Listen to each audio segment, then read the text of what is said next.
अस्सलाम वालेकुम dear student, this is me Ashraf Saeed Wazir. Dear students, आज हम लिक्विफेक्शन ऑफ गैसेस के मेथड्स डिस्कस करेंगे और इसमें बहुत सारे मेथड्स है, लेकिन यहाँ पे जो हमारे पास है आज हम lens method for liquefaction of gases. ये कौन सा मेथड है? Lens method. Lens method for liquefaction of gases, lens method. ठीक है, ये हम डिस्कस करेंगे डिटेल के साथ। आपकी बुक के मुताबिक, यानी जो आपका फर्स्ट ईयर केमिस्ट्री का बुक है उसके मुताबिक यहाँ पे उसने लिक्विफेक्शन ऑफ गैसेस के तौर पर उसने क्या लिया है? उसने एयर लिया है। ठीक है, एयर। तो एयर के लिक्विफेक्शन, एयर में अगर हम देखें तो CO2 गैस भी मौजूद है, इसलिए मैंने CO2 को विद द रेड डॉट यहाँ पे शो किया है। ठीक है, और जो हमारे पास वाटर मॉलिक्यूल होते हैं वो भी पाए जाते हैं इसमें, तो उसको मैंने ब्लू डॉट के साथ शो किया है। ठीक है, और जो ऑक्सीजन गैस है उसको मैंने ब्लैक डॉट के साथ यहाँ पे शो किया हुआ है, और जो हमारे पास N2 गैस है, नाइट्रोजन गैस है, वो मैंने ग्रीन डॉट के साथ। और यहाँ पे आप देख सकते हो ग्रीन डॉट जो है वो बहुत ज्यादा है। क्यों? क्योंकि नाइट्रोजन जो है वो है तकरीबन 78%, वो एयर में 78% पाए जाते हैं। तो हम कह सकते हैं कि this is the mixture of air, यानी air is the mixture of gases. Air mixture of gases है और इसको हम लिक्विफाई करते हैं थ्रू लेंस मेथड। मुख्तलिफ तरह के गैसेस पाए जाते हैं इसमें, वाटर मॉलिक्यूल्स भी होते हैं। ठीक है, सबसे पहले मैंने इसको नाम दिया है 1, यानी नंबर 1। यहाँ पे आप मतलब एक पंप भी यूज कर सकते हो जो एयर को हाई प्रेशर के साथ, यानी बाहर से एयर को एब्जॉर्ब करके इस साइड पे यानी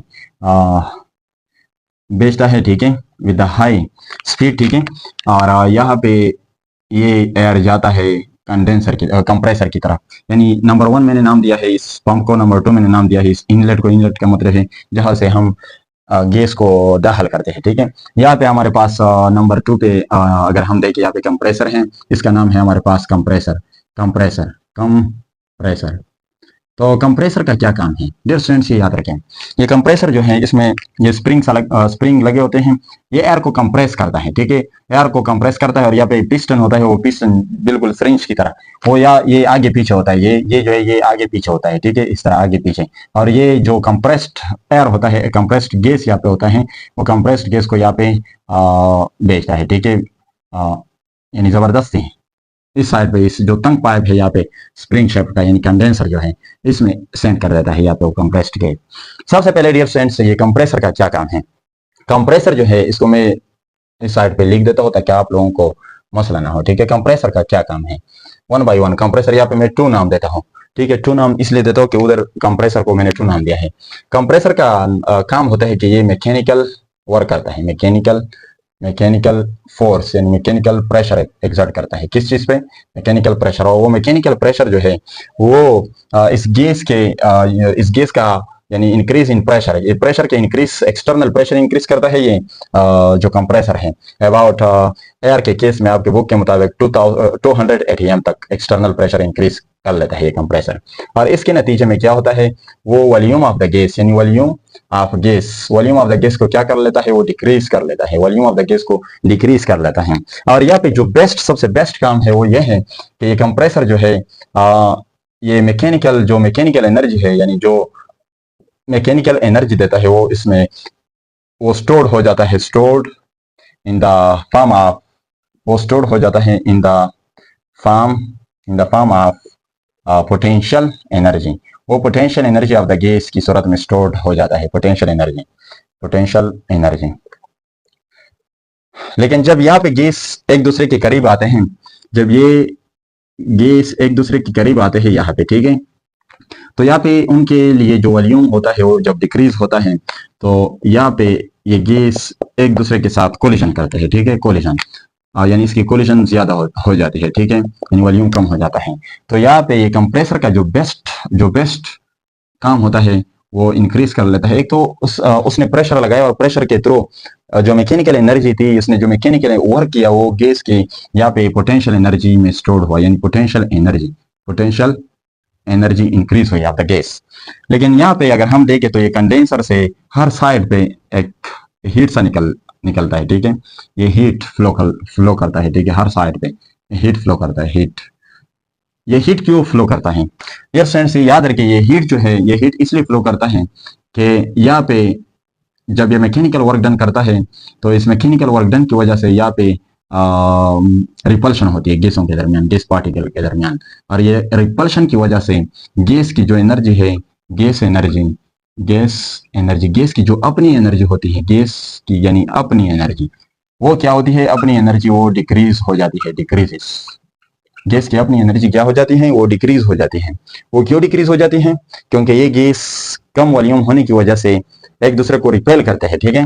क्यों, क्योंकि यहाँ पे एक proper temperature, critical temperature, pressure तो दिया लेकिन क्रिटिकल टेम्परेचर मौजूद नहीं है। और क्रिटिकल टेम्परेचर ना होने की वजह से यहाँ पे जो गैस की काइनेटिक एनर्जी होगी वो ज्यादा होगी, और काइनेटिक एनर्जी ज्यादा होने की वजह से यहाँ पे स्टेबल इंटरमोलिकुलर फोर्स क्रिएट नहीं होंगे। जब वो स्टेबल क्रिएट नहीं होंगे तो एक दूसरे को रिपेल करेंगे, और रिपल्शन के नतीजे में वो एक दूसरे से क्या है, वहां से हीट एनर्जी रिलीज होगी, ठीक है। तो इसका मतलब है कि जो कंप्रेसर होता है वो एक तो उसके दो काम होते हैं, एक तो मैकेनिकल वर्क डन के थ्रू वो गैस की वॉल्यूम डिक्रीज कर लेता है, और वो गैस को एनर्जी देकर यानी पोटेंशियल एनर्जी दे देता है, ठीक है। और गैस पार्टिकल में पोटेंशियल एनर्जी इंक्रीज हो जाती है। और दूसरा जो काम है, गैस के पास जो अपनी एनर्जी होती है वो इन द फॉर्म ऑफ हीट बाहर की तरफ रिलीज हो जाती है, ठीक है। यहाँ पे जब गैस आता है, डियर स्टूडेंट्स याद रखें, यहाँ पे आपकी बुक में ये कंडेंसर नहीं लगा होता है, ठीक है। ये टिकल ये मिस्टेक हुआ है। अगर ये कंडेंसर ना लगाया जाए तो इस कंप्रेसर ने तो तकरीबन 200 एटीएम यानी जो प्रेशर दिया है, एक्सटर्नल प्रेशर, वो है अबाउट 200 एटीएम।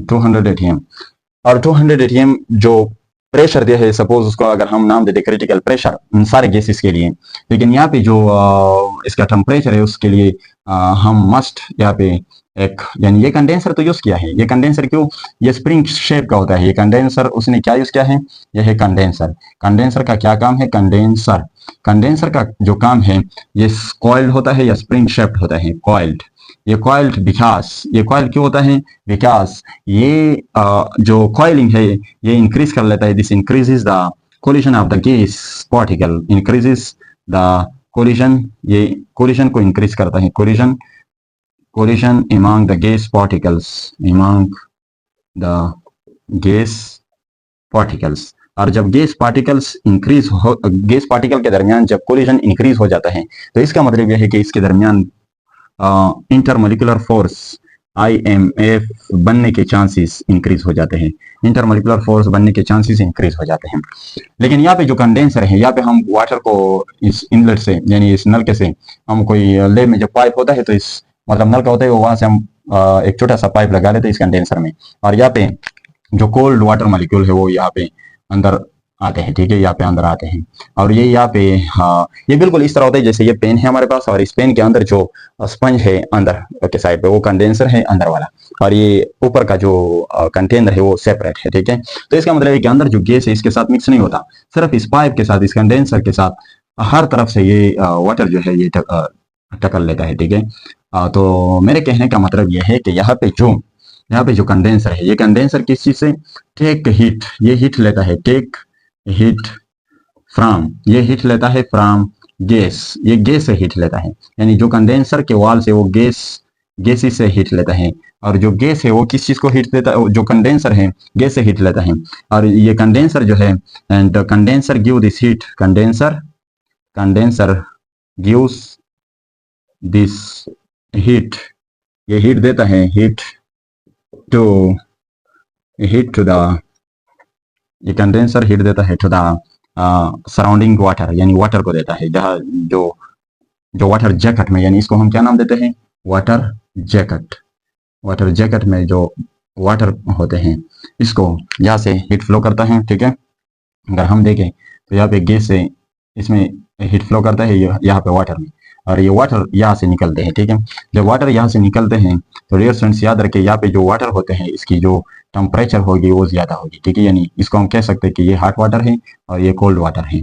और ये वाटर जो है, ये कंडेंसर जो है और ये वाटर जैकेट जो है, वाटर जैकेट का क्या काम है, डियर स्टूडेंट्स याद रखें, वाटर जैकेट जो है ये इसको एक क्रिटिकल टेम्परेचर सप्लाई कर देता है, ठीक है। ये वाटर जैकेट क्या सप्लाई कर देता है, क्रिटिकल टेम्परेचर, ये क्रिटिकल टेम्परेचर यानी टेम्परेचर को डिक्रीज कर लेता है इस गैस की टेम्परेचर को। और ये गैस यहाँ से आता हुआ ये यहाँ से आता हुआ यहाँ पे आता है, ठीक है। यहाँ पे जो CO2 H2 मुख्तलिफ किस्म के जो गैस पार्टिकल होंगे एयर में वो यहाँ पे आते हैं। लेकिन यार स्टूडेंट्स ये चेम्बर जो लगाया होता है, ये चेम्बर क्यों लगाया होता है, ये चेम्बर है ये चैम्बर है हमारे पास वाटर के लिए, इसको हम कहते हैं वाटर चैम्बर। वाटर चैम्बर यानी यहाँ पे वाटर लिक्विफाई होते हैं, वाटर चैम्बर, ये वाटर चैम्बर है। क्यों? क्योंकि डियर फ्रेंड्स याद रखिए, जो एयर में वाटर मॉलिक्यूल होते हैं वो यहाँ चैम्बर बनाया होता है, क्योंकि वाटर जो है ये पोलर मॉलिक्यूल है, और जो पोलर मॉलिक्यूल होते हैं उसमें स्ट्रांग फोर्सेस होते हैं। Water is the polar polar molecule, और जो पोलर मॉलिक्यूल होता है उसमें डाइपोल डाइपोल फोर्स पाए जाते हैं। लेकिन अगर हम वाटर को देखें, H2O मॉलिक्यूल को देखें, H2O मॉलिक्यूल, तो H2O मॉलिक्यूल में अगर हम देखें यहाँ पे डाइपोल डाइपोल फोर्स के साथ साथ एक और इंटरमॉलिक्यूलर फोर्स भी पाए जाते हैं, जिसको हम नाम देते हैं हाइड्रोजन बॉन्डिंग। इस पे पार्शियल पॉजिटिव, इस पे पार्शियल पॉजिटिव, ये पार्शियल पॉजिटिव और पार्शियल नेगेटिव के दरमियान कौन सा फोर्स पाया जाता है? ये है हमारे पास dipole dipole force, dipole dipole force, और यानी इसको हम नाम दे सकते हैं dipole dipole force, dipole dipole force, dipole dipole bond. यहाँ पे जो लोन पेयर होते हैं ऑक्सीजन के, ये एक और फोर्स बनाता है ऑक्सीजन के साथ, जिसको हम नाम देते हैं हाइड्रोजन बॉन्डिंग। यानी ये है हमारे पास hydrogen hydrogen bonding, hydrogen bond.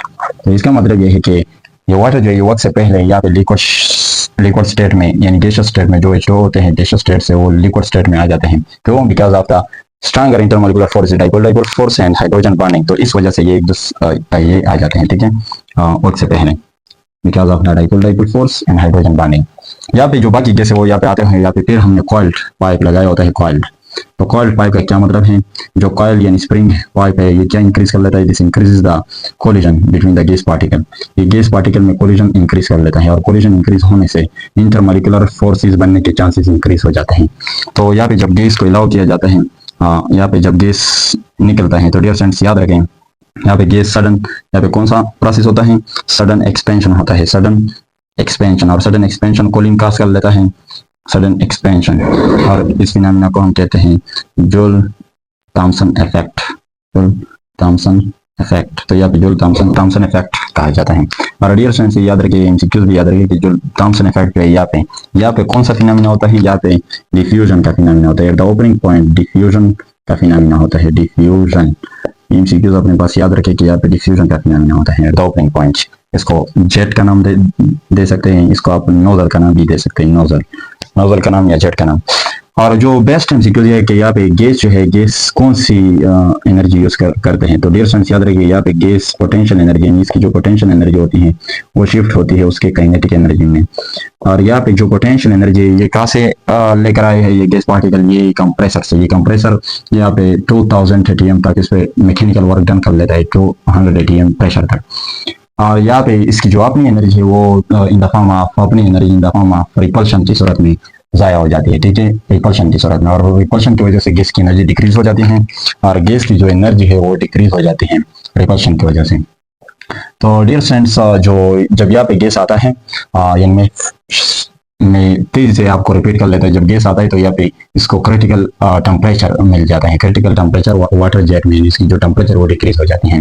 जो कंडेंसर है वो हीट लेता है फ्रॉम द गैसेस, और ये कंडेंसर के जो वॉल्स है वो हीट को देते हैं वाटर मॉलिक्यूल्स में, ठीक है, वो वाटर मॉलिक्यूल्स में हीट शिफ्ट करते हैं। और वाटर मॉलिक्यूल जो है वो यहाँ से आते हैं, या यहाँ से आते हैं और वो यहाँ से निकलते हैं, वो हॉट हो जाते हैं, यानी इसकी टेम्परेचर इंक्रीज होती है। तो इस तरह उसको क्रिटिकल टेम्परेचर मिल जाता है, यहाँ पे वाटर लिक्विफाई हो जाता है, जो बाकी गैसेस है वो यहाँ पे आकर यहाँ पे निकलते हैं, सडन एक्सपेंशन होती है। तो यहाँ पे सडन एक्सपेंशन की वजह से यहाँ पे लिक्विफेक्शन का प्रोसेस शुरू हो जाता है, और मुख्तलिफ तरह के गैसेज जो है वो लिक्विफाई होते हैं। यहाँ पे मुख्तलिफ तरह के जो लाइन्स है वो इसलिए लगा रहा हूँ, यानी लिक्विड रिप्रेजेंट कर रहा हूँ, क्योंकि यहाँ पे मुख्तलिफ तरह के गैसेज पाए जाते हैं। ये हमने एयर लिया हुआ है, एयर यानी air is a mixture of gases, और यहाँ पे हम इसको फिर मुख्तलिफ तरह के कंटेनर में इसको हम शिफ्ट करते हैं, ठीक है। यहाँ पे इस आउटलेट से, आउटलेट फॉर लिक्विड, ये आउटलेट फॉर लिक्विड होता है, ठीक है, इसको हम शिफ्ट करते हैं मुख्तलिफ तरह के कंटेनर में।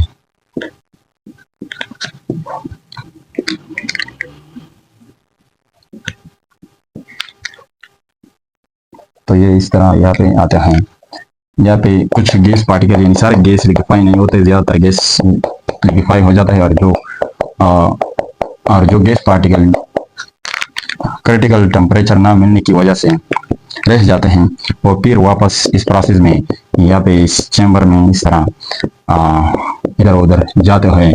फिर इसके लिए हमने यहाँ पे एक ओपनिंग छोड़ा होता है, यानी यहाँ पे एक ओपनिंग हमने रखा होता है और इस ओपनिंग में ये फिर आते हैं और फिर यहाँ से रिसाइकिल होता है, ये फिर लिक्विफेक्शन का प्रोसेस होता है। तो डियर स्टूडेंट्स, एक इंपॉर्टेंट एमसीक्यूज ये भी याद रखिए। तो ये पोटेंशियल एनर्जी तथा काइनेटिक एनर्जी, ज्यादातर लोग और ज्यादातर बुक्स मोस्टली ये सोचते हैं, ये लिखते हैं कि यहाँ पे गैस अपनी एनर्जी, लेकिन मेरे ख्याल में गैस की जो अपनी एनर्जी है वो इन the form of heat because of repulsion वो ज़ाया हो जाती है। यहाँ पे जो एनर्जी है वो जो प्रेशर की वजह से इसको पोटेंशियल एनर्जी की सूरत में मिली है वो यूज कर लेता है गैस, और फिर वो उसकी एनर्जी डिक्रीज होकर वो नीचे की तरफ लिक्विफाई होना शुरू कर देता है। ठीक है, लिक्विफेक्शन प्रोसेस स्टार्ट होता है। जो इंपॉर्टेंट एमसीक्यू डियर स्टूडेंट्स, याद रखिए कि जो लिंड्स मेथड है इसमें टेम्परेचर का प्रेशर का एक्सटर्नल प्रेशर का चेंज क्या है। तो डियर स्टूडेंट्स याद रखिए 200 to 180 एम है, 200 to 180 m exchange difference in pressure है। अगर एमसीक्यू आ जाए 180 एम to 200 to 180 एम, तो करेक्ट ऑप्शन ये होगा 200 to 180 एम, क्योंकि यहाँ पे 280 एम होता है और यहाँ पे जब सडनली एक्सपेंशन होता है तो यहाँ पे 180 एम तक एक्सपेंशन हो जाता है। Wish you best of luck. Thank you dear. अगर आपको कोई भी क्वेश्चन हो तो आप कमेंट सेक्शन में पूछ सकते हैं। Thank you dear.